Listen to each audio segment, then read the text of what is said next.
ஒரு குறிப்பிட்ட புள்ளியில ஒரு குறிப்பிட்ட சக்தியை மட்டும் ஒரு குறிப்பிட்ட கட்சியை மட்டும் எதிர்த்து வெறுப்பு அரசியல உமிழ்கிறார். அந்த அது வந்து மாசை வந்து எமோஷனலாவே வச்சிருக்கணும்னு நினைக்கிறாரு. அவங்கள வந்து எஜுகேட் பண்ணி அவங்கள காம் டவுன் பண்ணணுங்கிற எந்த முயற்சியும் அவர் ஈடுபடல. அவர் அட்டென்ஷனை டைவர்ட் பண்றதுக்கு அவங்கள அரசியலை நோக்கி கருத்தியல நோக்கி அவங்கள அரசியல்படுத்துறதுக்கு எந்த முயற்சியும் வரலாம் அவர் எடுக்கல. அந்த மாதிரி ஏதாவது ஒரு ஸ்பீச் நீங்க கொடுங்க பார்ப்போம். அவர் வந்து சமூக நீதியை பற்றி பேசியிருக்கிறாரு, மாநில உரிமைகளை பற்றி பேசியிருக்கிறாரு. இந்துத்துவ தேசியம்ங்கிறது வந்து மதவாத அரசியல், பெரும்பான்மைவாத அரசியலுங்கிறது இன்னைக்கு இந்துத்துவ தேசியமா இருக்கு. இதெல்லாம் நாட்டுக்கு நல்லதல்ல. நான் ஏன் வந்து பிஜேபியை கொள்கை எதிரின்னு சொன்னேன் அப்படிங்கிறது ஏதாவது ஒரு விளக்கம் சொல்லுங்க. என்ன கொள்கை இவர் எதிர்க்கிறார்?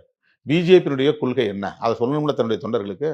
பிஜேபியை கொள்கை எதிரின்னு சொல்றீங்க, திமுகவை அரசியல் எதிரின்னு சொல்றீங்க. You define what it is. என்ன அரசியல் எதிரினா என்ன, கொள்கை எதிரினா என்ன? கொள்கை இல்லாமல் அரசியல் உண்டா, அரசியல் இல்லாமல் கொள்கை உண்டா? அது என்ன வேறுபாடு? இதெல்லாம் பேசுறா தானே எஜுகேட்டிவ் ப்ராசஸ். இதுதானே தொண்டர்களுக்கு தெரியும். அப்ப தலைவர் வந்து இந்த நோக்கத்துக்காக தான் கட்சி தொடங்கி இருக்கிறாரு. ஆமா, திமுக வந்து இங்க தொடர்ந்து ஆட்சியில் இருக்கிறது நல்லதில்லை அப்படின்னு ஐடியாலஜிக்கலா ஒரு முடிவுக்கு வருவான். அப்ப கருத்தியல் சார்ந்த அப்ரோச் அவர்கிட்ட இல்லை, அந்த அணுகுமுறையே கிடையாது. வெறும் ப்ரொவோகேட்டிவ் ஸ்பீச் தான். அவங்கள உணர்ச்சி வயப்படுத்தணும், அவங்கள கோபப்படுத்தணும், திமுகவுக்கு எதிராக வெறுப்பை வந்து விதைச்சிக்கிட்டே இருக்கணும். இந்த இந்த இந்த கோபம் தான் ஒரு அனலா வந்து மாறி இன்னைக்கு இந்த நிலையில போய் நிற்குது. இதெல்லாம் தான் அந்த ஸ்டாம்பீடுக்கான காரணம்.